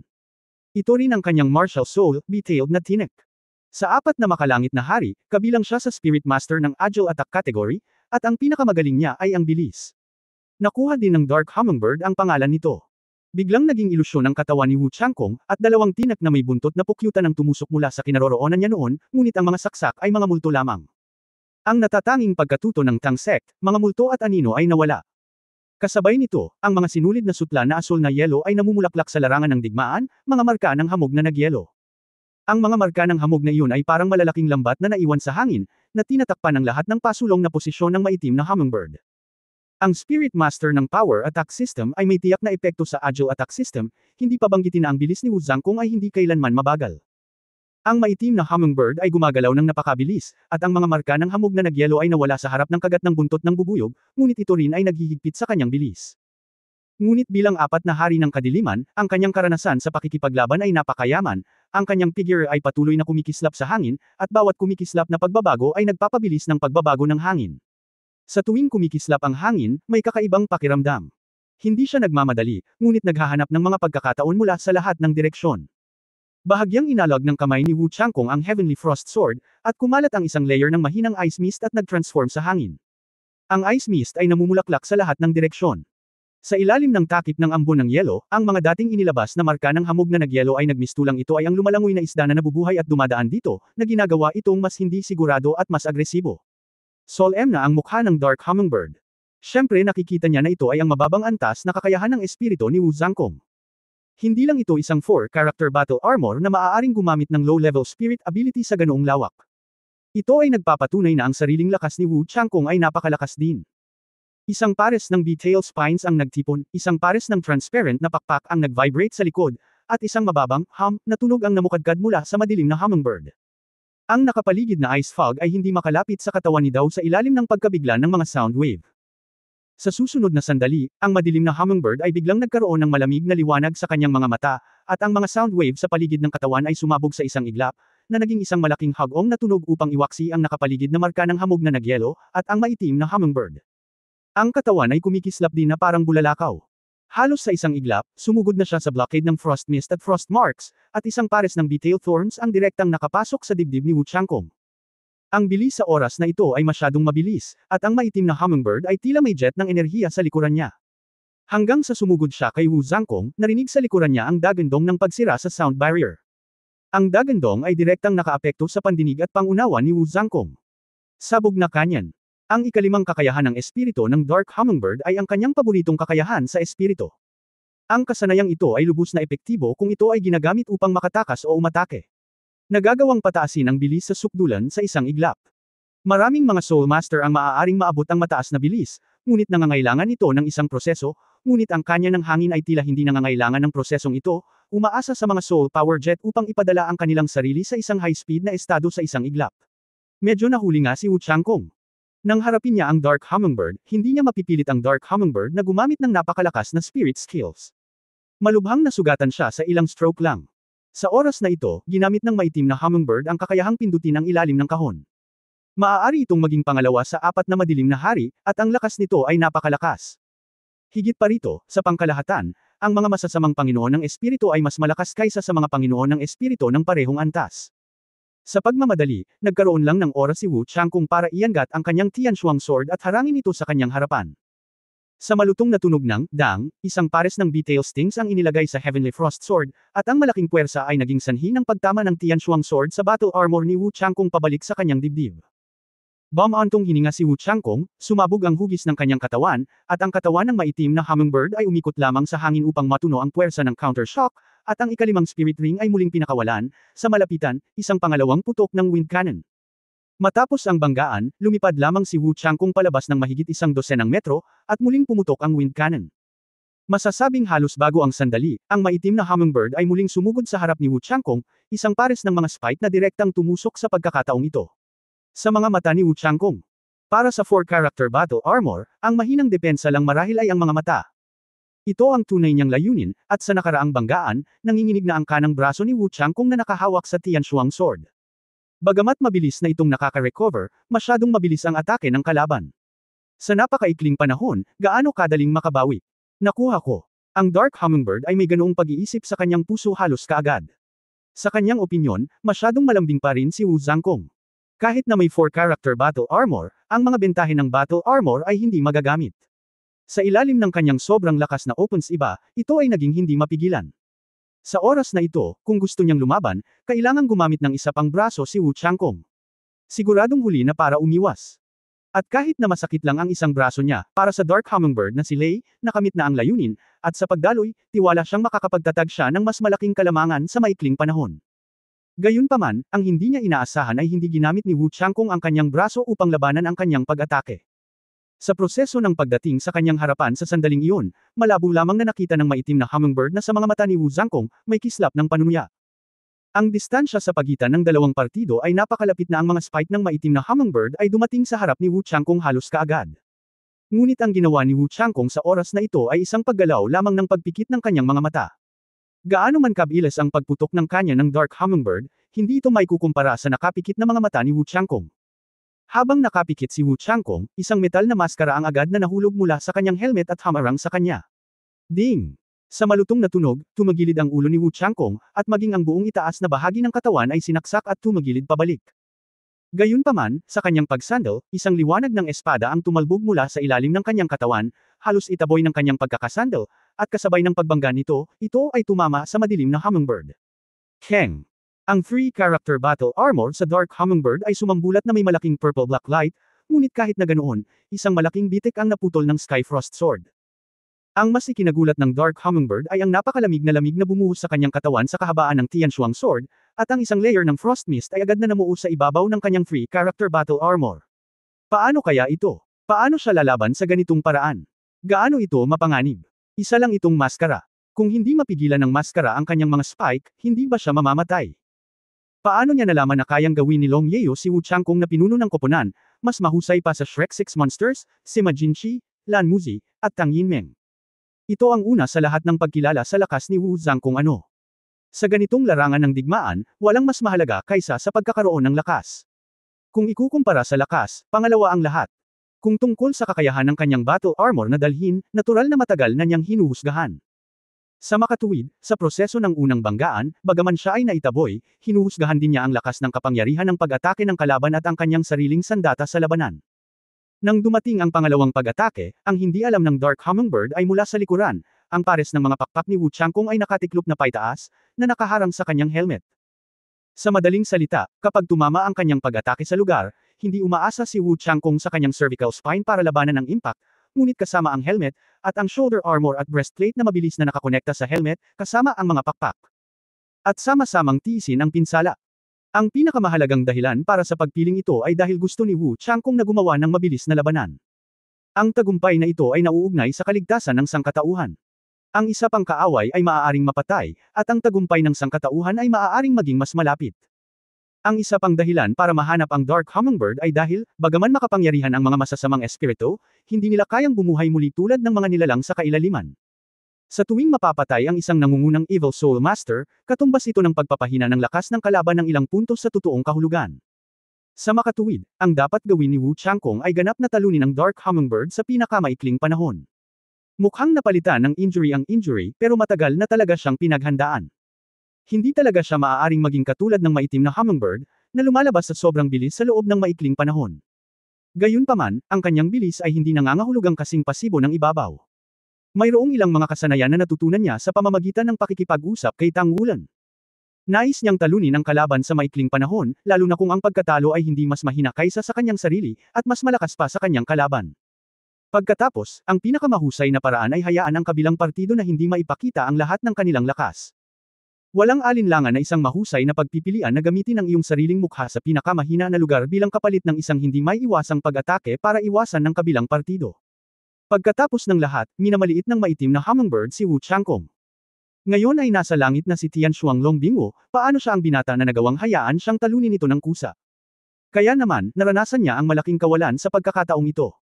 Ang Tianshuang sword ay naglalabas hindi lamang ng mga slash, kundi pati na rin ng Wu Zhangkong's, absolutely zero. Ang kakilakilabot na napakababang temperatura ay naging sanhi ng pag-condense ng dugo ng Dark Hummingbird sa halos isang iglap. Ang tatlong character na battle armor ay humarap sa Tianshuang sword na may 4 na character na battle armor augmentation, at ang talim lang ng sword ang maaaring harangan. Ang napakababang temperatura ay maaari lamang labanan ang bahagi nito. At ang maikling pag-freeze na ito ay sapat na para kay Wu Changkong. Kaya naman, mula sa malayo, ang nakita ko ay ang itaas na bahagi ng katawan ni Wu Changkong na nakasandal dahil sa pagkakasaksak, ngunit kasabay nito, ang maitim na hummingbird ay dinampot din niya at lumipad sa hangin. At sa proseso ng paglipad, ang ibabaw ng free character battle armor sa kanyang katawan ay natatakpan ng isang layer ng ice mist sa ice armor. Ang buong tao ay nasa tigas. Bumukas ang likod ng mga pakpak ni Wu Changkong nang sumandal siya sa estado ng bakal na tulay, at sa isang biglaang pagbaril, halos agad na naabutan ng kanyang katawan ang maitim na hummingbird na nasa himpapawid na tulad ng isang iskultura ng yelo. Frost Whisper Ice Wheel. Ang ikalimang soul skill ni Wu Zhangkong, siyam na malalaking Tianshuang sword na parang bilog ng mga gulong ng yelo, ay malakas na naglaslat sa maitim na hummingbird ng siyam na magkakasunod. Hindi lang iyon, ang pang-anim na singsing ng espiritu sa kanyang katawan ay kumikinang din ng maliwanag, ang ika-anim na kakayahan ng espiritu, Sining Shuang. Ang epekto ng hamog na nagyelo ay upang payagan ang ganap na zero na dati ng nagyelo na magpatuloy. Hayaang ganap na dalhin ng maitim na hummingbird ang kapangyarihan nitong ice wheel ng Frost Whisper. Sa bawat paglaslas ng espada, si Wu Zhangkong ay tila puno ng vent. Sa loob ng maraming taon, ang kanyang pagkamuhi sa Dark Hummingbird at ang kanyang pagsisisi sa Dragon Eyes ay pinakawalan sa ilalim ng espadang ito. Nanghihinayang siya na hindi siya nakipag-usap kay Longbing kanina, at hindi niya alam ang totoo kanina. Kung alam niya ng mas maaga, baka hindi mamatay si Dragon Bing. Hindi sila madaling umalis sa Shrek City. Kung ito ay nasa Shrek City, gaano man katapang ang maitim na hummingbird, hindi ito kikilos ng padalos-dalos. Gayunpaman, sa mundong ito, walang gamot para sa panghihinayang. Hindi siya nagtaksil sa pangako niya kay Dragon Eyes. Sa oras na ito, hindi niya pinaghihiganti ang Dragon Eyes, ngunit para sa kapakanan ng buong sangkatauhan laban sa banal na espiritu. Nang lumitaw ang Blood River God Killing Array, naunawaan ng mga powerhouse ng Federation na ang Holy Spirit Cult ay dapat naganap na mapuksa, kung hindi ay hindi malalaman kung ilang buhay ang mahuhulog sa ilalim ng kanilang masamang layunin sa hinaharap. Boom! Ang maitim na hummingbird ay direktang binasag sa lupa mula sa himpapawid, at wala sa siyam na malalakas na hampas ng Frost Whisper Bingwil ang maiiwasan. Ang adventurous na paraan ng pakikipaglaban ni Wu Changkong ay sa wakas ay malubhang nagdulot ng isa sa apat na madilim na hari sa pinakamaikling panahon. Bumagsak mula sa langit, ang Tianshuang Sword ay naging isang higanteng espada, at ang nagyayalong aura na may hindi mapigil na momentum, na hinimok ni Wu Changkong, ay dumiretso sa madilim na hummingbird sa lupa upang saksakin. Kailan? Basag ang lupa. Ang Heavenly Frost Sword ni Wu Changkong ay stagnant, at sa gitna ng basag na lupa, ang Dark Hummingbird ay atubiling hinarangan ng Heavenly Frost Sword ni Wu Changkong gamit ang isang pares ng Betrayal Thorns. Sa wakas ay nakalaya siya mula sa matinding lamig, at pinasabog pa ang kanyang free character battle armor para bigyan ang kanyang sarili ng ganoong kapangyarihan sa pagharang. Nanginginig ang buong katawan niya, dumudugo ang 7 orifice niya, at napunit na ang battle armor sa katawan niya. Ang 4-character battle armor ay lubos na napabuti si Wu Zhangkong, at ang pag-aayos ng dalawang panig ay halos pareho. Ang pagkakaiba sa battle armor sa pamamagitan ng isang order ng magnitude ay gumagawa ng Dark Hummingbird mismo na isang malaking kawalan, hindi pa banggitin ang pagiging hit ng napakalakas. Long Bing, alang-alang kay Long Bing, ikaw, hindi mo ako mapapatay. Tumingin siya kay Wu Changkong sa langit na halos nagsusumamo, habang ang mga tibaw ng detailed na hamarang sa Tianshuang Sword ay dahan-daang ibinaba. Malamig na kumikislap ang mga mata ni Wu Changkong, Dragon Bing. May mukha ka rin bang Dragon Bing? Itinuring mo na ba siyang anak? Sa iyong paningin, siya lang ang kasangkapan mo, at pinagkakatiwala ang kasangkapan. Kahit na ikaw pa sa kaunting pagmamahalan sa pagitan ng mag-ama, hindi niya siya sasaktan ng ganoon. Kahit na siya ay nasaktan ng husto sa iyo, alam mo rin na umalis siya nang hindi lumilingon. Nasugatan sa oras na iyon, basta't medyo humanity ka, kung ibabalik mo siya sa Shrek Academy, maaaring maligtas siya. Pagkasabi noon, nangingilid na ang mga luha ni Wu Changkong. Sa oras na iyon, siya ay malubhang nasugatan, at si Long Bing ay malubhang nasugatan din. Pagkatapos sabihin ang mga salitang iyon, nawalan ng malay si Long Bing. At sa Shrek Academy, mayroong Holy Spirit daw Luo Yali, ang numero 1 hilang Spirit Master sa mundo. Kung may padala si Long Bing doon sa oras na iyon, tiyak na maliligtas siya. Gayunpaman, pinili ng maitim na hummingbird sa oras na iyon na tumalikod at lumayo, at sinubukan ni Wu Changkong ang kanyang makakaya na mag-iwan ng bakas ng dugo sa lupa, para lamang umakyat kasama ang Dragon Eyes ng wala pang 20 metro bago na himatay. Nang muli siyang magising, si Long Bing ay naging bangkay na, at nag-iwan siya ng mabibigat na maitim na sugat sa kanyang katawan. Ito rin ang dahilan kung bakit si Tang Wulan ang pang-anim na ring matapos makita si Wu Changkong. Hanggang sa bumalik siya sa Shrek Academy at ang mga nakatagong sugat ay pinagaling ng Holy Spirit daw Luo na naibalik ang talento ni Wu Changkong, at mabilis siyang bumuti sa mga sumunod na taon. Sa simula, isa siya sa mga pinaka-promising na kahalili ng Sea God Pavilion.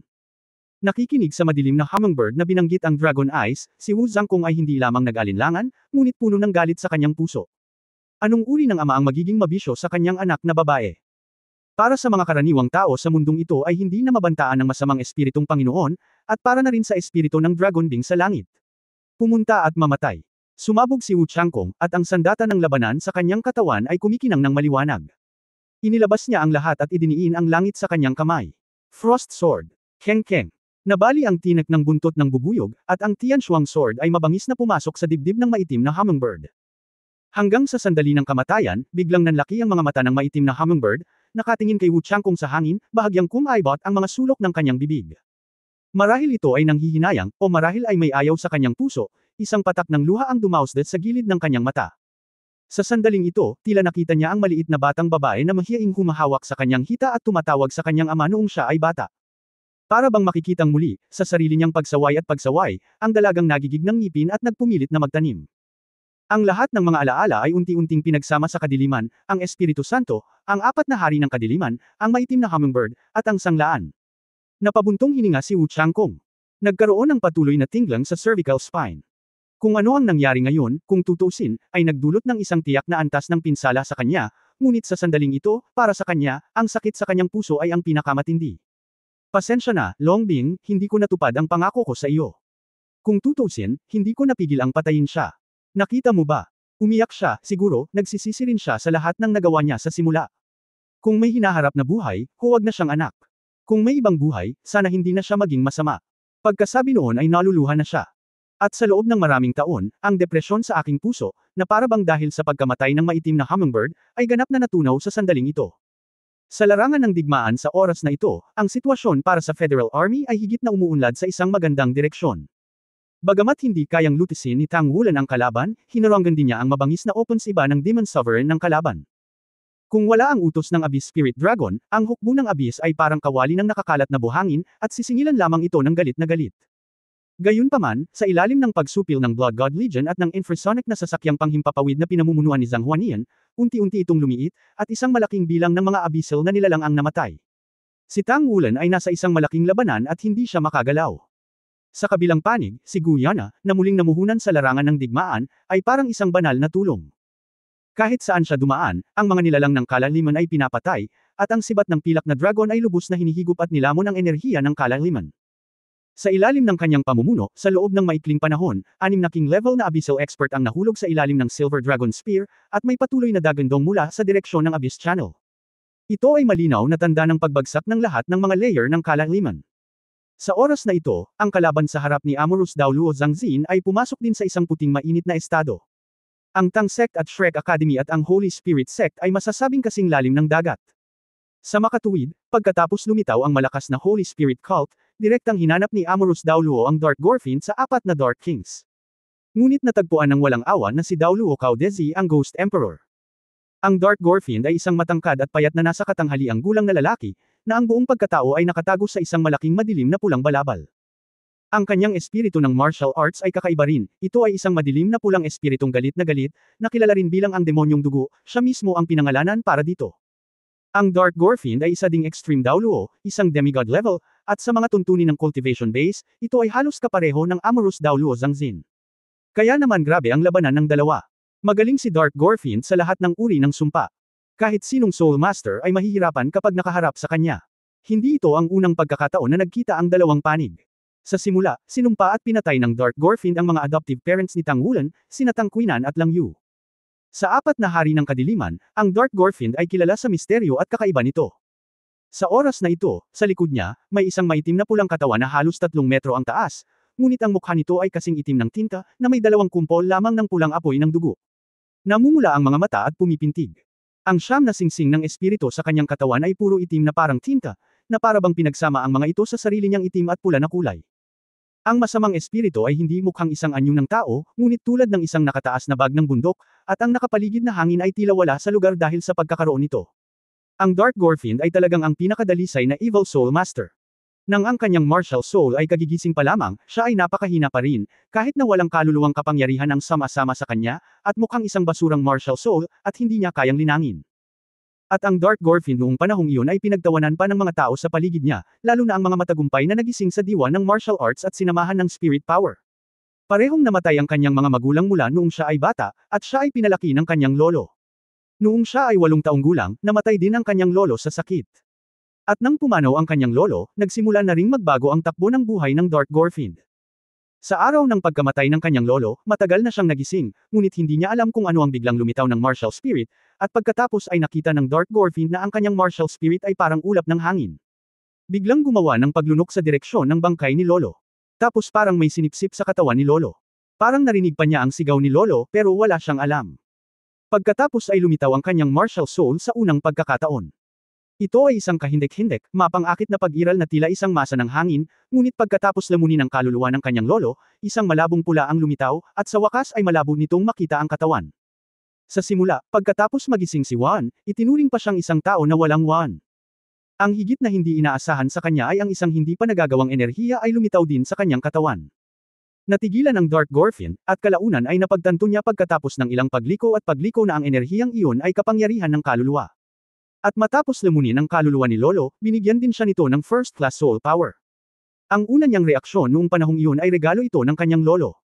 Dahil sa kapangyarihan ng espiritu, natuwa siya. Pumunta siya upang hanapin ang Junior Soul Master Academy, at pinayagang sumali dahil sa kanyang kapangyarihan sa kaluluwa. Ngunit sa lalong madaling panahon natuklasan niya na ang lahat ng mga pamamaraan ng paglilinang ng espiritual na master, kabilang ang pagmumuni-muni, ay hindi angkop para sa kanya, at ang kanyang mahinang unang antas na espiritong kapangyarihan ay hindi bumuti pagkatapos ng kalahating taon ng paglilinang.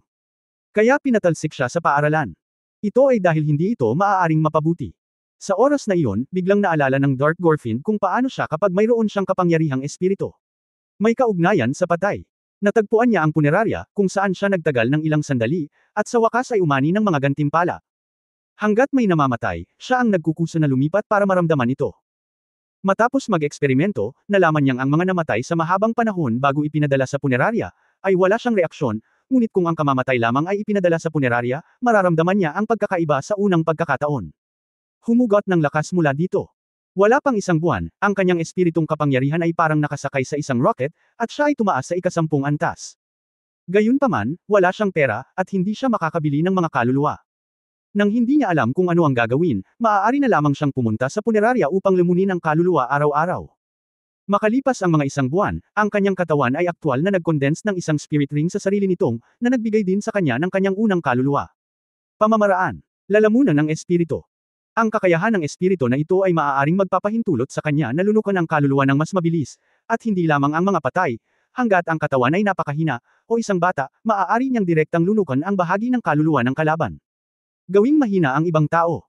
Ang pagtuklas na ito ay nagbigay sa kanya ng isang bagong layunin. Ang Dark Gorfin, na kulang sa edukasyon mula pagkabata at nakatikim ng init ng pagmamahal ng tao, ay tuwang-tuwa lamang tungkol sa kakayahang kumain ng kaluluwa, ngunit hindi napagtanto ang pinsala ng kakayahan ng kaluluwa na ito kahit kay Titing. Kaya, sinimulan niyang subukang lumunin ang espiritu sa pamamagitan ng paglamon. Matapos ang patuloy na pagtatangka, hinanap niya ang ilang batas, hindi lang ang mga mahihinang tao ang maaaring lamunin niya, kundi pati ang ilang mahihinang nilalang, gaya ng maliliit na hayop, ay maaaring tuluyang lamunin. Hanggang sa isang araw na ang isang taong may malubhang karamdaman ay mabilis na namatay pagkatapos na lamunin ng Spirit Devourer, na napagtanto niya ang problema sa kanyang kakayahan sa espiritu. Gayunpaman, sa oras na iyon, para sa kanya, wala na siyang magawa. Pinahintulutan ng Devouring Soul ang kapangyarihan ng kanyang kaluluwa na linangin sa mabilis na bilis, at maging ang kanyang espiritual na kapangyarihan ay mabilis na tumataas sa ilalim ng patuloy na pagpapakain ng nilalamon na kaluluwa. Kung ikukumpara sa mga naunang pagsisikap, kahit anong hirap niyang nilinang, wala siyang nakuha kahit kay Titing na pakinabang. Ito ay isang langit at isang ilalim ng lupa. Sa pagkakataong ito, unti-unti siyang lumulubog. At kasama ng lakas, ang epekto ng kanyang unang kakayahan ng kaluluwa, ang Spirit Devouring, ay naging mas at mas malakas, at ang pinsala ay naging mas malakas at mas malakas. Nang makalusot siya sa ika-20 antas ng kapangyarihan ng espiritu, at unti-unting taglay ang kanyang pangalawang kakayahan sa espiritu, ang kanyang Spirit Devourer ay nagawa ng umatake sa mga ordinaryong tao. Sa oras na iyon, siya ay naging isang masamang espiritu master sa isang tunay na kahulugan. Sa simula, maingat niyang nilamon ito, ngunit nang maglaon, halos maingay na siya. Mula sa paglunok lamang ng isang tiyak na kaluluwa at pagpapalit ng mga tao, hanggang sa direktang paglunok sa kabilang partido hanggang sa kamatayan. Tulad ng isang adik sa droga, unti-unti siyang nahulog sa sarili niyang paraan ng pagsasanay. Bukod dito, natuklasan din ng Dark Gorfin na kung kaya niyang lamunin ang isang buhay na tao hanggang mamatay, siya ay makakakuha ng higit. Kumpleto ang kaluluwang nilamon, mas maraming benepisyo ang naidudulot nito sa kanya. Nang maglaon, nagsimula siyang matuklasan na kung ang target ng lumalamon ay isang master ng kaluluwa, ang epekto ay magiging mas mahusay, at ang epekto na ito ay magiging mas mahusay. Kung mas malakas ang Soul Master, mas malaki ang kanyang promosyon. Simula noon, siya ay nagsimula sa isang landas na walang babalikan, at halos sa maikling panahon, siya ay naging isang napakatanyag na pag-iral sa mga masasamang espiritu. Kasabay nito, nagsimula rin silang matuklasan at matarget ng Soul Master Organization. Ang pagsali sa Holy Spirit Church ay naging isang bagay na syempre, hakbang-hakbang sa una sa apat na madilim na hari. Kahit na sa mga Soul Writer, napakabilis ng kanyang cultivation, at ang kanyang combat power ay napakalakas, lalo na ang kanyang mental power. Ang mas nakakatakot ay ito ay nasa lahat ng dako at malaganap. Masasabing ang bilang ng mga pagpatay sa Dark Gorfin ay malamang na pangalawa lamang sa Ghost Emperor sa Holy Spirit Cult, at mas mataas pa sa Underworld Emperor na si Har-Osa. Walang natitira na damo saan man siya magpunta, maging ito man ay tao o ibang buhay na katawan, basta ito ay may kaluluwa, ito ang pantirya ng kanyang lamunin. Ngunit sa parehong oras siya ay nagdurusa din, dahil ang kaluluwa ay lumulunok ng labis. Ang bawat kaluluwa ay mag-iiwan ng bakas ng kamalayan sa kanyang espiritual na kalooban sa proseso ng paglunok at pagsipsip sa kanya, at ang mga labi ng kamalayan na ito ay nagpapahirap din sa madilim na dugong demonyo. Ang ganitong uri ng sakit ay hindi matitiis. Okay lang sa simula, at sa dami ng natitirang mga kamalayan, nagsimula itong magdulot ng mga problema sa kanyang pag-iisip, katulad ng schizophrenia, at ang natitirang mga kamalayan na ito ay puno ng puot sa kanya. Ang patuloy na pagdurusa ay nagdulot ng pagkawalan ng kanyang sariling sigla ng napakalubha. Sa katunayan, sa apat na maitim na hari, ang maitim na Gorfin ay ang pinakabata, nasa edad 50 lamang, ngunit ang kanyang kasalukuyang katawan ay mas matanda pa rin sa Ghost Emperor. Bukod dito, alam na alam ng Dark Gorfin na kapag siya ay namatay, ang kamalayan na dati ay nilamon ng lahat ng mga nilalang na buhay ay magkakaroon ng labis na kakilakilabot na reaksyon laban sa kanya, at maging ang kanyang sariling kaluluwa ay mawawasak ng mga ito. Sa makatuwid, siya ay naghahanap ng iba't ibang mga pamamaraan, sinusubukan na mabuhay ng mas matagal at pahabain ang kanyang buhay. Ang sinaunang gintong puno ng Shrek Academy ay dating kanyang layunin. Nasa harap niya si Amorous Daoluo, kumikislap ang kanyang mga mata, at puno siya ng pananabik sa kaluluwa ni Zhang Xin. Kung nais mong sugpuin ang iyong sariling magulong kamalayan, kailangan mong lunukan ng isang mas malakas na kamalayan, sa gayon ay higit na mapahusay ang iyong mental na kapangyarihan. Minsan ay tinulungan siya ng Ghost Emperor na suriin na may isang paraan lamang na gusto niyang makawala sa kasalukuyang kalagayan, at iyon ay ang linangin sa espiritual na antas ng mga Diyos. Tanging ang mga Diyos lamang ang makapagpapaalas sa kanya sa magulong kamalayan. Ganap na matuno. Ngunit gaano kadaling pag-usapan ang tungkol sa banal na pinagmulan na realm. Sa mga cultivation days ni na Underworld King Daoluo Halosa at Ghost Emperor, hindi pa sila nakakapag-cultivate sa Divine Origin Realm, lalo na siya. Ang tanging paraan ay ang patuloy na limunin ang mas makapangyarihang mga kaluluwa, at itaas ang espiritual na kapangyarihan sa antas ng mga Diyos bago patayin ng backlash. Bagamat hindi pa maladyo si Amorous Daoluo, isa rin siyang veteranong powerhouse, ang pinakamataas na antas ng Daoluo. Ito ang kanyang pinakamahusay na layunin. Kung malalamon si Zhang Xin, kahit papaano ay mapapasulong pa nito ang kanyang cultivation level, at lumunok ng Extreme Daoluo, at malamang na mapataas ang kanyang lakas sa Quasi-God, kung gayon ang distansya sa Divine Origin Realm ay magiging mas malayo pa. Si Zhang Xin ay puno rin ng pagkamuhi sa Dark Blood Demons. Bilang isa sa pinakamakapangyarihang tao ng Holy Spirit Cult, walang duda na kapag mas mataas ang katayuan, mas malaki ang pinsala sa buong mundo ng tao. Ang mga kasalanan ng madilim na Gorfind na ito ay napakarami upang idokumento. Sa kamay niya, hindi ko alam kung gaano karaming dugo ang nabahiran. Ang labanan ngayon ay hindi maiiwasan para sa magkabilang panig, at ito rin ang pinakamagandang pagkakataon na patayin siya. Kaya simula nung nagkabanggaan sila, puno na ng amoy pulbura. Ang malaking Gorfind sa likod ng madilim na Gorfind ay gumawa ng isang paggalaw ng pagtaas ng kanyang itaas na katawan pabalik, at biglang sumabog ang isang malaking suction sa isang iglap. Naramdaman na lang ni Zhang Xin na namamanhid ang kanyang anit, at tila iiwan na niya ang kanyang katawan, dugo at kaluluwa. Huwag isipin na ang kakayahang kumain ng kaluluwa ay ang unang kakayahan ng kaluluwa ng Dark Blood Demon, ngunit ito ang kanyang ganap na pangunahing kakayahan ng kaluluwa. Hindi nais. Kahit nasa harap ng napakalakas na kalaban ni Shili, maaari rin itong gumanap sa pagpapahina ng kalaban. For more videos, click on the notification bell.